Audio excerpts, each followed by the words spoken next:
Hey, my name's Jake Davey, and in this video, I'm going to show you the 5 reasons why you really want to be selling your products, services, and offers on the phone.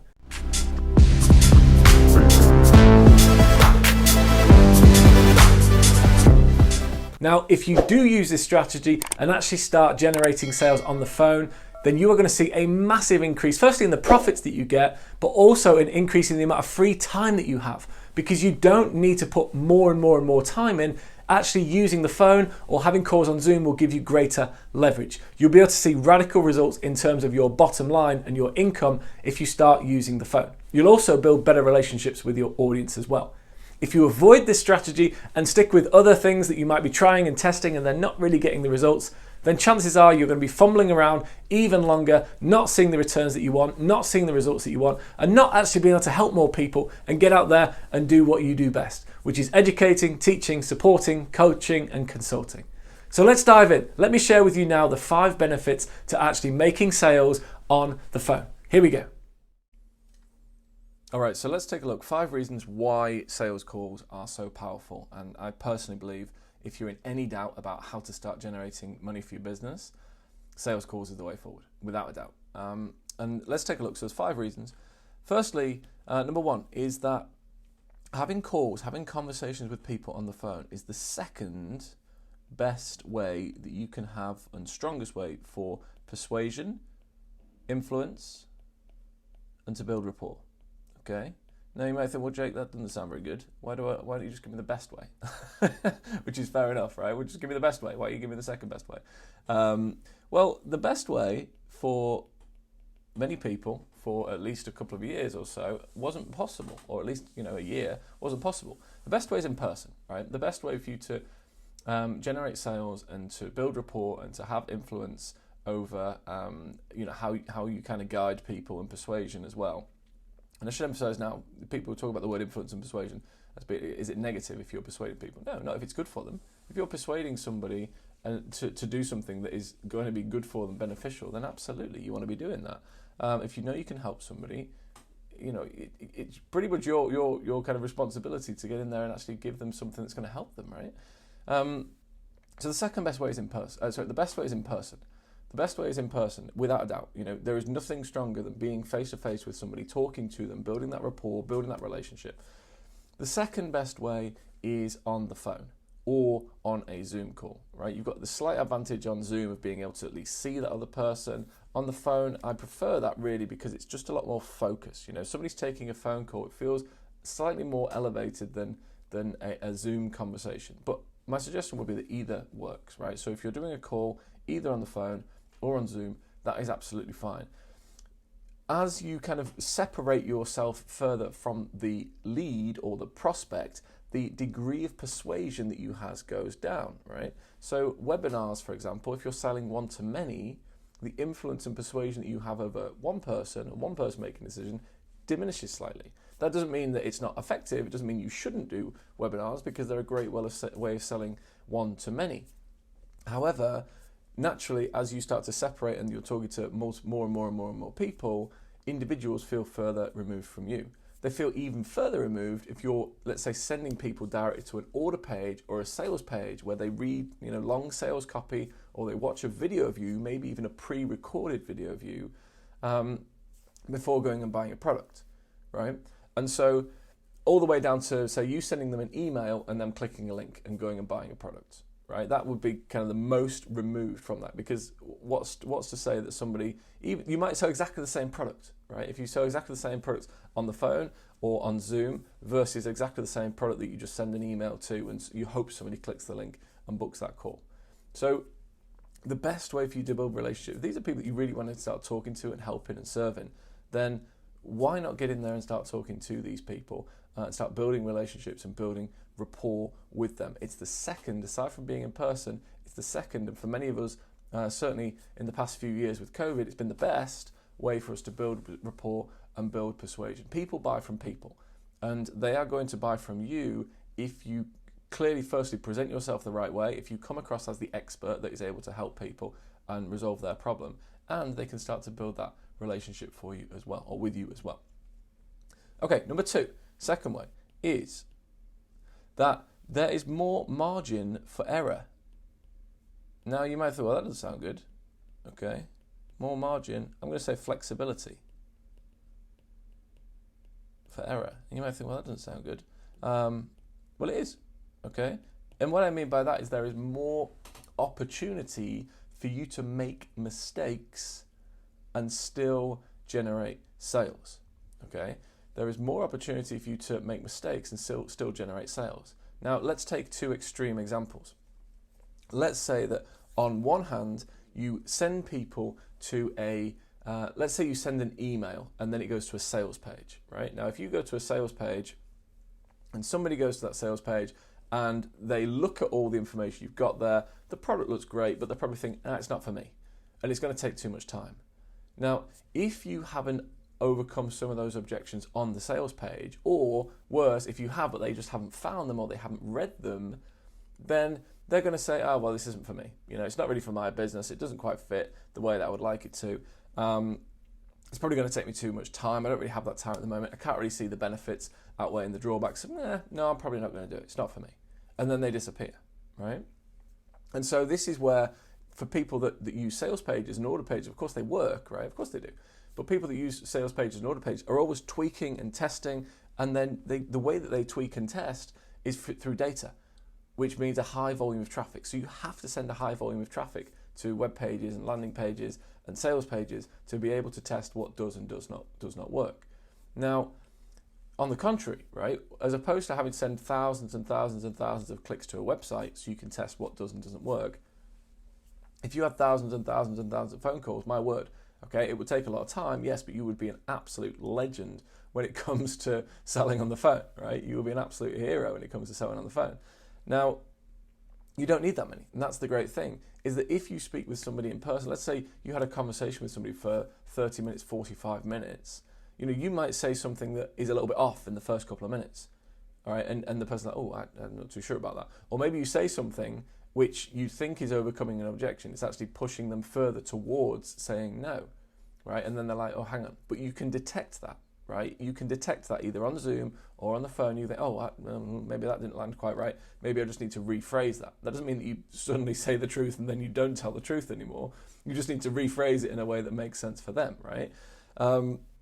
And so you have a lot more opportunity to make mistakes is ultimately what I'm saying. So if you're just getting started with this and you're thinking, well, where do I even start with online, and where do I start with building a business, and how do I start generating sales? You've got more opportunity to make mistakes in this way, right? It gives you more opportunity. If you had a 35, 40, 45 minute conversation, the amount of kind of nurturing rapport building, I said that wrong, but it's okay because I said more things right than I said wrong. Okay, so people are more likely to take action. So you get the opportunity to make more mistakes and be more flexible in that way. Number three, right? This is the additional, kind of builds on what I've just said there. It is significantly lower tech. Now, I didn't really appreciate what that meant when I first started using calls. I really didn't appreciate what that meant about how significant the reduction in technology is. I wouldn't consider myself a tech geek or a tech nerd. I'm not, right? I could kind of find my way around different websites. I'm okay with software. The majority of the technical things now in the company, I have to say I don't do anymore. But even to get to that stage, there was a lot of fumbling around for a long time, too much, to be honest. And we have within the business used websites. We've used funnels. We do have some. We've got email autoresponders. We run Facebook ads and such. There's a variety of different things that we do, which are all used in our marketing and sales processes, right? But when you start using calls and when you offer calls, you literally can have some of the lowest tech available.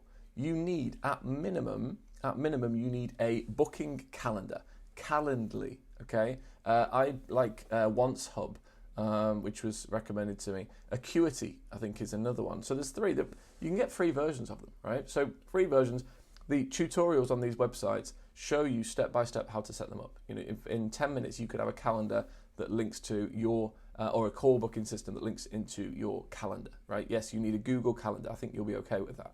So you need those two things. Then you need to know how to use Zoom, right? Where have you been in the last 2, 3, 4 years if you do not know how to use Zoom, right? Of course you do, right? You know how to use Zoom.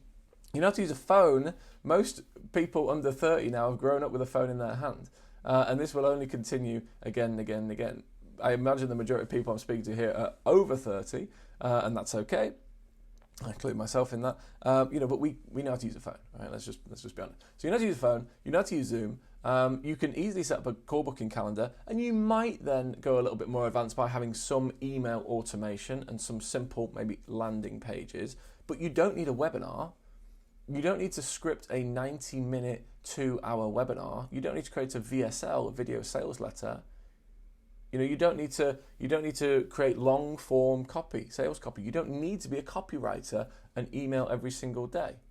You don't need to be in a position where you're setting up pixels all the time. I mean, those things help, but you don't need to do them right away. You don't need to build long landing pages and opt-in pages. You don't need to get all the integrations right. And this might say, you might think, well, I'm still not keen on selling on the phone, Jake. It's the most direct route. I literally can't describe it. It's the most direct route from your customer, where they are now, giving you money. Okay, it's literally the shortest route, because when you start using webinars and landing pages and sales pages and such, you're literally putting all these barriers in the way. Okay, now not necessarily from them buying from you, but you're putting barriers in the way that slow you down. It's like running a marathon and then somebody kind of piles, right, here you go, just carry this sack of potatoes for me. Okay, great. Would you also just mind carrying this big drum of water? Oh yeah, no problem at all. Right, just put these lead boots on you as well. It's literally like that. Now again, of course all of these things work, of course they do, but every single time you add another element in, and this is just ultimately procrastination because people don't want to have the conversation, every single time that you add one of these elements in, it's another thing that you do before you just start talking to people. An online business is no different. It's just doing business with people, just through the internet. Okay, it's just exactly the same. You're just doing business with people, just in a slightly different way through the internet. But it's still people. You're still talking to people, communicating with people, engaging with people. It's still exactly the same. And so the shortest route for you to be able to generate income, especially if you're just getting started, or if you're not sure, or what do I do, or will this work, or anything like that, the shortest route for you to be able to do that is just talk to people. That's it. That is it. Okay, number 4. Hopefully that one made sense. Significantly lower. Not only that, it will save you money. It will save you hassle, it will save you headache as well. Number 4, right, use a script. You can use a script. In other words, you don't have to remember the whole spiel. You don't have to remember the whole thing that you're saying. You don't have to think, oh, I didn't say that. Oh, no, I forgot about these things. Or anything like that. If you're on the phone and the other person can't see you, a lot of the calls that we did, certainly the past couple of years, we do on the phone. I prefer phone to Zoom. I think people are more focused when you speak to them on the phone as opposed to Zoom, where they're kind of distracting and an email comes in and all this kind of stuff. You can use a script. Okay, you can actually sit down and use a script where you literally plonk it in front of you on the screen, on the computer, on your phone, print it out if you like, and you go through the script. And the beauty is people don't know. Okay, and the one thing I would add to that is you might think, well, actually, Jay, I'm pretty experienced with sales. I've made some sales before. I've done sales in the past, and I think I could do them again. And I don't think I need a script. Well, my suggestion is you do need a script. And the reason that I would suggest that you use a script is because we get lazy. All right. When in last year in the business, our goal was 450 sales calls. We did, or my personal goal was 450 sales calls. I did 387. So we didn't hit the target in terms of sales calls. We did hit our income goal because we sold a little bit higher on the phone. And believe me, by the time that you're getting into 200s, 300s, 400s of calls, you start to, the first ones you take at your desk, right? You're like, well, I'm very professional. You take at your desk. Maybe you even put a shirt on for the call, even though the other person's on the phone, right? You've got your shoes on for once, even through lockdown, right? And then by the end, after call 100, 200, you're like, oh, I can do this now. I know my conversion rate. I know this, I know this. And by the end of it, you're kind of lying on the bed or lying on the floor, or lying on the sofa, just on the phone with no script, no messaging, no notes or anything. We get lazy. And you might think, well, Jay, I wouldn't do that. You will. Okay, you will. Absolutely. And so having a script in place is essential. It is absolutely essential. I like to think I'm pretty structured and organized and disciplined. When I was doing those calls, I was like, I'll just do this one on the sofa. Why not? I've got another 6 calls to go. Let's just take some on the sofa now. And immediately it jeopardizes the opportunity for you to generate sales. Using a script means you say exactly the right thing at the right time. You know exactly how to turn the conversation or how to guide the conversation, how to lead the conversation, depending on which way it goes. And it means that the language and the terminology you use is absolutely spot on. Okay, number 5. It allows you to sell at a significantly higher price point. Now, again, and you can also sell things what isn't yet created. You can do that in other forms as well. You know, you could do that with a sales page, you can do pre-order and such, but you can also sell things that aren't yet created. Okay? Now, let's just talk about the first thing, a higher price point. If you can offer a product at a higher price point, let's say $1,000, $2,000, $5,000, $10,000, maybe even more. If you sell a program for $10,000, now some of you that might be too much, but let's break it down. Let's go $5,000, okay? And there's a whole other video, and there's a whole other conversation, whole other training on how to sell high ticket and the benefits of selling high ticket. However, on the phone, because you have the greatest amount of persuasion, because you have the greatest amount of influence over people that we talked about here, because you have that script that's going to guide you and allow you to do that, because you've got more margin for error, and because you're building rapport more strongly, it allows you to sell at a higher price point. When was the last time that you went to a website, except when you were booking a holiday, perhaps, or booking a hotel, or buying, like, I don't know, an Apple iMac, something like that, where you went to a website and just dropped $5,000, okay, or $10,000? It doesn't happen. You know, for most people that land on an opt-in page or a landing page or a sales page, and they see something like, ooh, $7? Whoa, slow down. Okay, $7, $47, $97. Now, some people will, okay? And if you built up that brand and you built that relationship and such, great. But we don't all have time to build up that brand. You know, some people, there are people out there talking about the value of building brand and build brand building. That's fine, okay? That's one approach. But I would go the other way, which is, why not start generating income and sales quickly, get used to those skills of being able to sell, being comfortable selling, talking to people, offering products and services. That's where you get your strength in your artillery, is by being in a position where you hone and sharpen those skills. So go and do it. Absolutely go and do it. And you could sell at a higher price point. You know, if you've got more persuasion, if you've got more influence, then you can therefore position your offer at a slightly different and higher price point. So let's say you sold a product for $5,000, okay? Now, for many people, if you sell 2 of those per month, $10,000 is life-changing money for most people. For you, you might be like, well, no, that's not. No, that's fine. Do more calls, okay? Because you only need to generate 2 sales per month at $5,000 to make $10,000 a month. And that doesn't mean working 40 hours a week. We're talking working 10 hours a week maybe to do the calls, to do the follow-up, to do the delivery. 10 to 15 hours per week for $10,000 a month. Would you do that? Most people would. Absolutely. I'm exactly the same. Okay, when I started, I was like, well, this is great. Okay, this is absolutely fantastic. And then I thought, well, I could either work more, or I could hire somebody to do some of the delivery and to do some of the calls. And so you can do exactly the same. As you start to, ultimately, the more income you generate, the better leverage you have. Because that money can either be put into buying back more time, as in you hire people, or you can increase your prices because you have more value to yourself, or you just think, well, I'm going to do a little bit more because I'm really enjoying it and I'm sharpening my skills. So there's multiple opportunities for that as well. The other thing is, and I'll just add to that, that you can sell. I'm not going to suggest that. I'm going to change that. I said before, you can sell what isn't yet created. I'm going to sell you ultimately sell what people want. That is the key thing. You sell what people want. Now, I'll tell you a story. When lockdown hit, think back to March 2020. March 2020, at least in the UK, was when we went into lockdown. It would have been slightly later for some countries, slightly earlier for other countries. We went into lockdown in March 2020, and we used to do a lot of in-person events. My income came from in-person events, going to events, speaking, and then we would do sales at these events. Obviously, that stopped, right? Now, that's not a sub story, because there's many other businesses that struggled way more than we did. We were teaching online, right? So we were able to pivot online very quickly, very quickly. We were very fortunate in that way by having an online business. But what happened was, I thought, well, I need to start generating some sales. What is the fastest way for me to start generating some income? It's speaking to people. That was it. It was speaking to people. So get on the phone and start talking to people. That's exactly what I did. And all I would do with the right script, which is the right thing here, all that I would do is get on the phone, go through the script, listen to people, ask them to tell me what they were challenged with and struggles were and problems were and obstacles were, and then say, great. You know what we can help people with? We can help people with the first thing you told me was wrong, the second thing you told me was wrong, the third thing you told me was wrong, the fourth thing you told me was wrong. And I would literally say back to them, good, because we can help you with this, and we do this, and we do this, and we do this, and we do this. So you literally give them back, and you say back to people what is their obstacle, what's their challenge, and what's their problem. Some of those things we did. Some of those things we didn't do. Okay, but that was okay, because the things that we did, I already had a program or a course or a training in place. The things that we didn't do, I made it. I created it. Okay, because I would much rather actually sell the thing that I know people want to. Not only did they want to buy it, they bought it.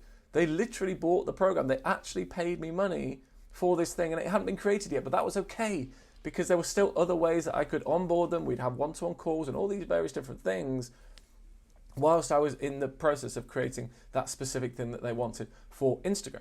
Right? If they said, oh, I want help with cryptocurrency, I'm not the person to then start teaching Instagram once oh yeah, I've got a cryptocurrency course, right? It wasn't that, it was around Instagram, right? Of course, it was around online business, but having that opportunity to listen to people tell you what they want and what they're struggling with and what they're challenged with, and then say, we can do all of those things. Then immediately people are like, great. And that in itself is one of the best and most powerful things that you can do on calls, because the way it comes back to the script, the way that it's structured, means that you are literally asking people, well, what are your challenges? What are your problems? What are your frustrations? What are your pain points? And do you know what's good? We deal with all of those. We handle all of those. We cover all of those. And when you cover all of their objections and handle all of their objections and reasons for not doing it, they have to say yes. And that's it. Simple as that. So, number 5 is sell at a higher price point. That's the benefit. I'm going to give you a bonus one in just a minute, but before I do, let's just recap those 5. So number 1 is why sell on the phone? Firstly, it's the second best persuasion that you will possibly have, second best level of influence, second best way to build rapport outside of meeting people in person. Number 2, you've got more margin for error. You've got more flexibility. You've got the opportunity to make more mistakes, especially if you're in the early days of this and learning, and actually be able to rectify those mistakes, amend for those mistakes, maybe even overcome those mistakes and still generate a sale. Number 3 is lower tech. You don't need to build a funnel, you don't need a website, you don't need a copywriter, you don't need to run ads necessarily. You don't need to be a tech guru in any way, pixels and all that kind of stuff. You just don't need it, right? You can keep it really simple, really simple, and get people onto a phone call. Number 4, use a script. You can use a script. That's one of the benefits, is that it means that you always know what to say at the right time. You can guide and lead the conversation. Number 5, it allows you to sell at a higher price point. Because you've built more rapport, because you have engaged with people in a better way, you can sell at a higher price point. If you have a higher price point, you don't need as many leads. If you don't need as many leads, then you don't need as much traffic. If you don't need as much traffic, then you don't have to spend as much on ads, or you don't need to go out and do the manual things in terms of organic that get you the amount of engagement and interaction that you're looking for. Therefore, you can work less. Okay, you can work less. That is the most attractive thing. All right, final thing. There is a bonus, which even if you're not convinced in any way whatsoever, I'm just like, Jake, this still isn't for me, even though you watched to the end of this video, which wouldn't really make sense. Why would you watch the end of this video and not be sold on the idea of doing calls? But if for any reason you're not sold on the idea of doing calls, then one final bonus for you, okay? Don't call it a sales call. I know what I'm trying to write there. Don't call it a sales call. It is not a sales call. Remove that lingo from your tongue, if you like. It's not a sales call. Okay, a sales call is when you call somebody probably unexpectedly and encouraging them to buy something that they probably don't want to buy. Rephrase it in your own mind, maybe even in the language that you use, to a consultation call or a discovery call. Because as soon as you talk about a consultation call or a discovery call, you are looking to see, is this person a good fit for me? All right, it's not just a case of them checking you out and seeing, do I want to work with you, yes or no? You're also saying, well, hang on a minute. Are you the kind of crazy that I can actually deal working with or not? Do I not really want to be working with you at all? So reposition it from a sales call, which is pushy. Sales is kind of overbearing. Consultation is actually listening. Consultation is asking. Consultation is able to respond. Consultation calls are open. And so totally rephrase it. And just by rephrasing it from sales to consultation call, it will have a massive impact on how you approach it. All right. I am totally sold on the idea of doing consultation calls, sales calls, and now after all this, I truly hope that you are as well. Thanks so much. I'll speak to you soon.